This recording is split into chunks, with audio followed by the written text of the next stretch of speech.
So I found myself in New Zealand, 6,500 feet up a mountain, in a lycra suit, with the crew not knowing why the hell I was there, and Peter Jackson laughing at me. I actually went to Lancaster University to study visual arts. Growing up, I was a passionate artist and graphic designer, and that's what I wanted to do. And I went to Lancaster University because it happened to be near the Lake District, because I was a big climber as well, so that was a big draw for me. But when I arrived at Lancaster, I didn't actually realise, I hadn't done the research, and I realised that you had to do another subject in your first year, and I really didn't have a clue what I wanted to do. I just wanted to paint and sculpt and make things. And and there happened to be, there were all manner of choices, but I really wasn't certain what to do, and there happened to be a really great theatre studies department. So in my first year, I started. I took theatre studies, and I started to make things for sets, design sets, and make props, and design posters for shows. And then gradually during the first year, I got involved in productions, and I started to act, playing small roles. At the end of the first year, I played the lead role in a play by Barry Keefe called Gotcha. And I happened to work with a student director who was very much into Stanislavski, and we went through this whole kind of method of kind of Stanislavski's method to build a character. And I did this play, and literally at the end of doing that play, I went, I'm not going to be an artist, I'm going to be an actor. Phoned up my parents, told them I wanted to become an actor. Great big silence at the end of the phone. It was bad enough they wanted, me being an artist, but me being an actor was about as bad as it got. And that was it. So from then, I changed my degree, and you could build your own degree there at Lancaster using a sort of a module system.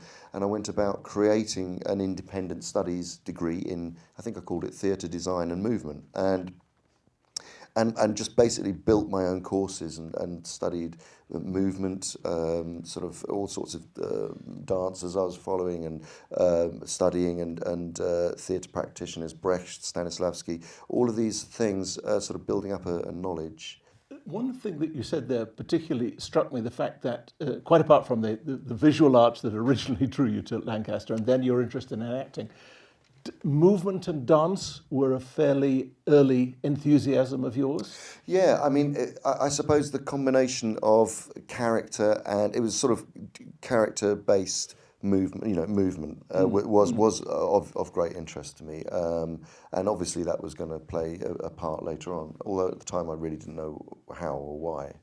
Having got your equity card, you joined, I understand, a series of touring companies, and you got into, if I've got it right, acting some of the big Shakespearean roles. What sort of influence did that have on you? Yeah, actually the first job that I had was at this local theatre called the Duke's Playhouse in Lancaster, and I did 14 plays back to back, rehearsing during the day and performing at night. In a true old-fashioned rep system, it was a proper theatre education, which it was very hard to have that kind of education anymore. But the great thing about it was that the director who ran the theatre, a man called Jonathan Petherbridge, was an extraordinary man who had a real vision for the theatre and its place in the community.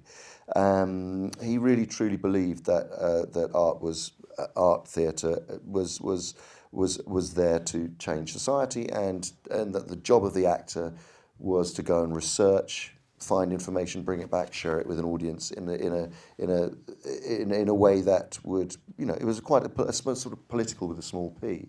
That has always defined my attitude towards acting in a way, that it is a service, that it's something that is for the benefit of others, you come back literally sharing your evidence with an audience, the work that you do, and I'm really grateful for that I work with someone with that vision, really. One of the Shakespearean roles that I understand you did was the fool in King Lear, which on the face of it sounds like the perfect introduction to the kind of thing that you're doing, a very physical role in a play full of meaning. Absolutely. That was, in fact, so after the Duke's Playhouse, went on tour with a number of different theatre companies, and then I found myself in London, which is where I actually played the Fool in King Lear. I also, and that was with a director called Max Stafford Clark, and I did another play with him, which is perhaps more appropriate for the sort of work, I suppose, that I would end up doing. I mean, the Fool was a very physical character. But this other play I did at the Royal Court Theatre was called Hush by a woman called April De Angelis, and I played a character called Dog Boy in that play. And Dog Boy was a young homeless youth who had mental issues, and he had a dog. And in the course of the play, he kills his dog, and he becomes his dog. He kills it, and he breaks into this middle-class household, and the play is about their choices in reaction to this event. So how they all dealt with this homeless youth who, and I was stark naked, and that was one of the first plays my dad came to see. And, so his premonition of me becoming an actor had borne fruit. Just what I love about acting and loved and what I was learning to discover was the art of transformation, really. That the liberation of being able to say something about the human condition by putting yourself under the microscope, but actually the characters that have enabled me to do that the most, I think, have been ones that have been much, much further away from myself. So you're always putting that part of you under scrutiny, or if there's a Venn diagram, it's kind of where it crosses over between you. But the further away that the character was from me, it seemed, the more I was able to find a sort of artistic truth, if that makes sense. Did you find it liberating, that idea of being non-human? Very much so. But yeah, absolutely. You're leading the audience through a journey, and it allows the audience to experience the human condition through a different prism, and that I find and always have done fascinating.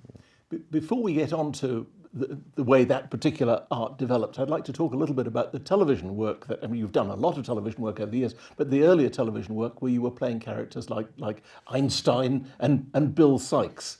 Tell us a little about how that came about, what impact that had on the development of your art. Yeah, I mean, I've always really enjoyed a deep level of kind of research into characters. So I really, the things that made me, that I concentrated on was, well, what's made me feel most alive in my life? I think witnessing the birth of my children that were all born at home in my house was about the most beautiful thing I've ever seen in my life. So when I'm playing someone who's taking life, I'm able to use that as a substitute for that. So you end up substituting things that you go through emotionally to create. I mean, that's the basis of acting. You're tricking your mind and your body by using your own personal experience to connect with something that isn't you. And of course, in some ways, you push that to the extreme once you get into the area of performance capture and becoming creatures that do not even exist. Can you tell us how you got into performance capture in the first place? Well, I got a call from actually, I was actually playing Bill Sikes at the time. We were shooting in Prague, and I got a call from my then agent saying, "Look, they're making this film of Lord of the Rings down in New Zealand, and they want someone to do the voice for a digital character in Lord of the Rings." And I said, "Well, look, Lord of the Rings has got a dozen really good parts in it. Can you not get me up for something decent? I'm not a voice actor, and I don't really want to do a voice for a digital character. So can you just see what's going on?" How about a dwarf or something, perhaps? And so then they said, "Well, we're not quite sure what it is exactly, but it's Gollum, and it's." And I was going, "Oh, right, well, I remember Gollum from The Hobbit. I read The Hobbit. I hadn't read Lord of the Rings at the time."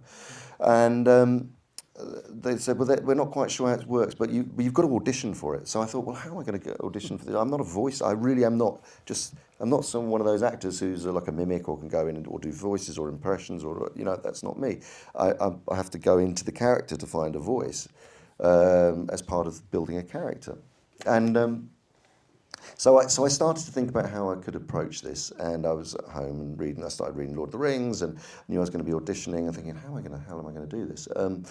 So I started reading, and Gollum is, obviously the power of the ring engulfs this being and twists and contorts him, and he's called Gollum because of the way he sounds, and he says Gollum, and I'm thinking, how am I going to approach this? Where does this character carry his guilt and pain? Where does and it was his throat. Oh, so okay, well, let's think. Okay, so maybe his throat's really constricted. Okay, well maybe what is the ring? Well, the ring's a bit like an obsession. Maybe it's like an addiction.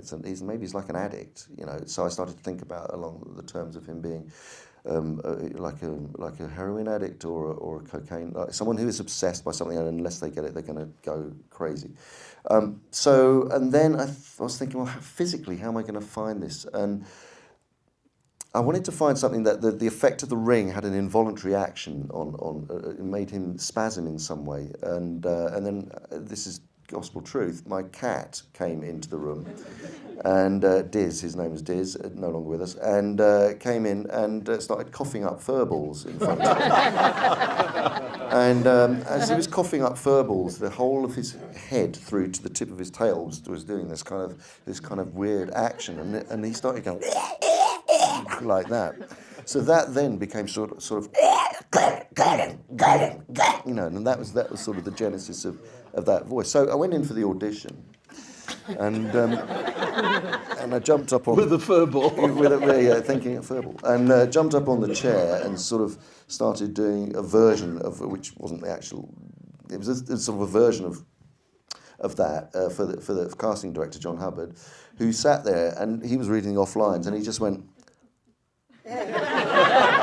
Like that, and so I thought, oh no, he thinks this is terrible. I think this is a complete disaster, or I've really screwed this one up. And anyway, so that then got sent off to Peter Jackson, and it came back. They wanted to actually meet me, so I met with them at the American Church in London. And as soon as I laid eyes on Peter Jackson and his wife Fran Walsh, I sort of fell in love with them. Literally fell in love with them when I first met them. And he said, "No, look, we don't." He explained the process. He said, I want an actor to play Gollum, but we can't finally manifest him on screen with an actor, because you could never cast someone who's 3.5 foot tall and that wiry and skinny and emaciated and twisted and with a slightly larger head. We'd never find an actor to do that. So we're going to animate him finally, or he will be manifested using CG finally. But we want an actor to play him, because we don't want the actors playing Sam and Frodo to have to imagine what's going on inside this guy's head, by looking at a tennis ball on a stick. So, because at that time that's how visual effects were created, and so I said, well, look, I'd love the idea of this challenge, and he said, yeah, we're toying with this idea of using this technology which has come out of the medical industry called motion capture. It went from sort of thinking I was just going to be doing this voice to actually being down in New Zealand for 1.5 years on set. I turned up. I did lots more sort of physical research, worked out how Gollum would move and think and feel and be and behave. And my first shot in Lord of the Rings was, obviously it was 3 films, but they were all shot concurrently. And my first shot was scene 729, which was halfway up Mount Doom, trying to stop Frodo and Sam getting to the top. And so I found myself in New Zealand, 6,500 feet up a mountain, in a lycra suit, with the crew not knowing why the hell I was there, and Peter Jackson laughing at me. And we did this scene, and then when he saw what I was doing, he said, okay, we're going to sort of reconfigure this. We're not going to just animate the character, and we're going to literally copy every single movement that Andy does, and we're going to copy every single facial expression that he's doing, and he's going to become the template for this digital character. So this began this, this went on and on, throughout the course of Lord of the Rings. It got refined and changed, and all this technology was evolving as we were shooting. And when we came to the end of the Return of the King, Peter Jackson invited me over to lunch. It happened to be my birthday, and he gave me one of the original rings from Lord of the Rings and said, "This is for you. And would you like to play King Kong?" And I went, and I was thinking, what?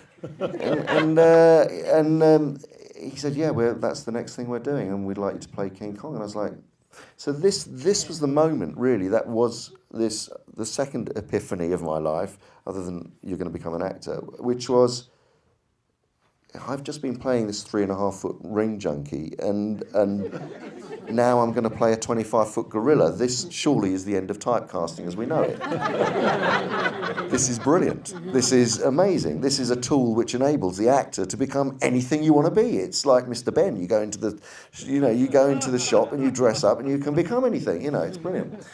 So I said yes, of course, and then the journey of King Kong started, which was the next phase of my life in New Zealand. I've spent years and years and years down in New Zealand making films with my great friends Peter Jackson, Fran Walsh and Philippa Boyens. I mean, it was such an amazing experience. So I then found myself up in Rwanda researching mountain gorillas, and London Zoo researching gorillas in captivity, and finding out who King Kong was, and trying to find